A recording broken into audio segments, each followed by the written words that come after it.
দোস্ত, সারজিস আলম বলেন উত্তরবঙ্গের মানুষকে নিয়ে বিগত 16 বছর অনেক খেলা হয়েছে। উত্তরবঙ্গের মানুষকে নিয়ে বিগত 16 বছরে অনেক খেলা হয়েছে। অনেক মূলা ঝুলানো হয়েছে। উত্তরবঙ্গের মানুষের প্রাণের দাবি তিস্তা মহাপরিকল্পনা। এন্ড সেকেন্ড নিউজটি থাকবে রোহিত শর্মার পর মিরাজের উপহার পেয়ে বাংলায় কৃতজ্ঞতা প্রকাশ করলেন বিরাট কোহলি। এমকেএস ব্যাটে খুব ভালো আছি। সালাম, নমস্কার দোস্ত। বর্তমানে উত্তরবঙ্গের 5 থেকে 6টি জেলা বন্যা কবলিত। দোস্ত, সারজিস আলম বলেন প্রতি বছরই আমরা এমনই চিত্র দেখতে পাই।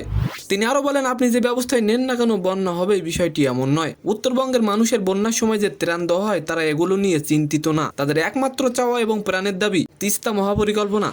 দোস্ত, সারজিস আলম বলেন উত্তরবঙ্গের মানুষের সাথে বিগত 16 বছর অনেক খেলা হয়েছে। আমরা চাই না এই তিস্তা মহাপরিকল্পনা শুধুমাত্র কারণ নির্বাচনী প্রচারণায় থাক, শুধুমাত্র মানুষের ভোট পাওয়ার জন্য বলা হোক।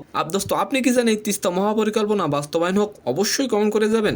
দোস্ত, সারজিস আলম বলেন অন্তর্বর্তীকালীন সরকারকে দ্রুত সমাধান খুঁজে বের করে উত্তরবঙ্গের মানুষকে বন্যা থেকে মুক্ত করতে হবে। দোস্ত, অন্যদিকে রোহিত শর্মার পর এবার বিরাট কোহলিকে নিজের কোম্পানির ব্যাট উপহার দিলেন মিরাজ। মিরাজ বলেন, আমাদের খুব ইচ্ছা ছিল আমাদের একটি ব্যাট বিরাট ভাইকে দিব, সে ব্যাটটা আমরা দিয়েছি। বিরাট ভাই ব্যাটটি পেয়ে অনেক খুশি এবং তিনি এই ব্যাটটি দিয়ে খেলেছেন। ব্যাট দেওয়ার পর বিরাট কোহলি মেহেদীকে বলেন, খুবই ভালো ব্যাট বানিয়েছো, আশা করি তোমরা অনেক দূর এগিয়ে যাবে। এবং বিরাট কোহলি কৃতজ্ঞতা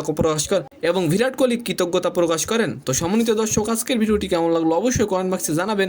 আর ভিডিওটি যদি ভালো লাগে অবশ্যই একটি লাইক দিয়ে আমাদের চ্যানেলটিকে সাবস্ক্রাইব করে দিবেন। ধন্যবাদ।